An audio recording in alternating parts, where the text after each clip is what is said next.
Stop eating out, you financial disaster. A brutally honest, funny approach to saving money.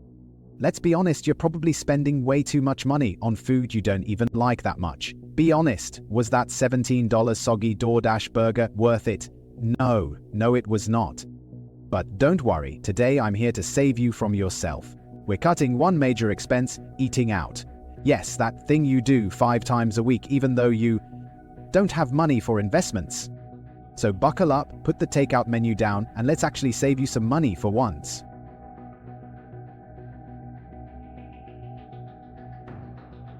Alright, let's get real. Eating out is your biggest financial enemy, and the numbers don't lie. The average person spends over $3,000 a year on takeout. That's right, you could have gone on a luxury vacation, but instead you got cold fries and a $7 convenience fee. If you're wondering where all your money went, surprise, it's sitting in the form of overpriced chicken nuggets and sugar-filled Starbucks drinks. But don't worry, I've got 5 foolproof ways to cut this expense while still eating like a king. And no, I'm not going to tell you to survive on ramen noodles. Let's do some quick math. Don't worry, I'll keep it simple so your grilled cheese-fueled brain can handle it.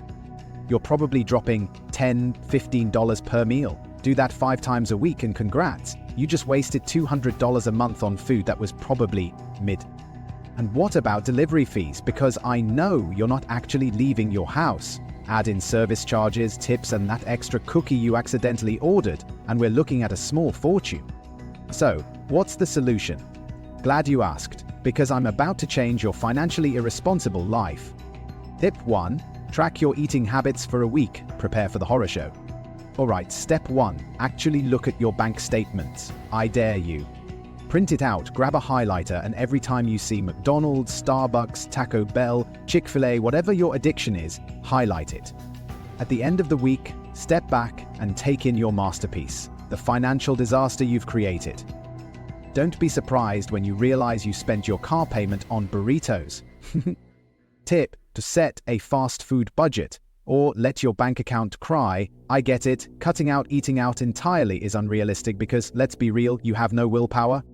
So, instead of dropping $400 a month on Uber Eats, try setting a $100 limit and actually stick to it. No, that doesn't mean getting a $100 meal in one sitting and calling it budgeting. Tip 3. Learn the $5 meal rule, or keep paying $15 for fries. If you're spending more than $5 per meal at home, you're doing it wrong. Yeah, I said it. A bag of rice $10 and lasts a month. Chicken breast $7 and feeds you for a week. Basic cooking skills? Priceless. Instead of throwing $15 at a sad drive-through meal, try eating something that doesn't make your arteries cry. Tip 4. Replace takeout with cheaper alternatives. I promise you won't die. I know some of you are clutching your Starbucks cups right now like they're your emotional support pet, but hear me out. Instead of buying a $6 Frappuccino every morning, buy a coffee maker. It's $40 once and lasts longer than your last situationship. Instead of a $25 pizza delivery, buy frozen pizzas for $5. Same calories, 5 times cheaper. You're still eating good, but now you can actually afford rent. Tip 5. Try a no eating out challenge. Yeah, that's right, fatty. Want to see real results? Challenge yourself to no eating out for 30 days.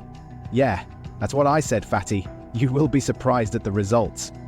Make all your meals at home, track your savings, and watch as your bank account gets thicker than your favorite fast food combo.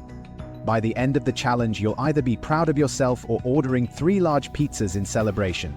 Either way, you'll have money left over. Here's the truth. You're either going to keep wasting thousands on food, or you're going to get your life together. Let's do the final math. Before, spending $300 a month on takeout equals $3,600 a year. After, cutting it by half saves you $1,800 a year. If you invest that money, in 20 years you could have over $100,000. So yeah, you can either have a lifetime of wealth or one mediocre burger that you regret eating at 2 a.m. Your choice. Alright, now tell me, how much have you wasted on fast food this month? Drop it in the comments, and let's all roast ourselves. And if you're serious about saving money, hit that like button and subscribe because clearly, you need it. Oh, and if you want even more ways to stop being financially reckless, watch this next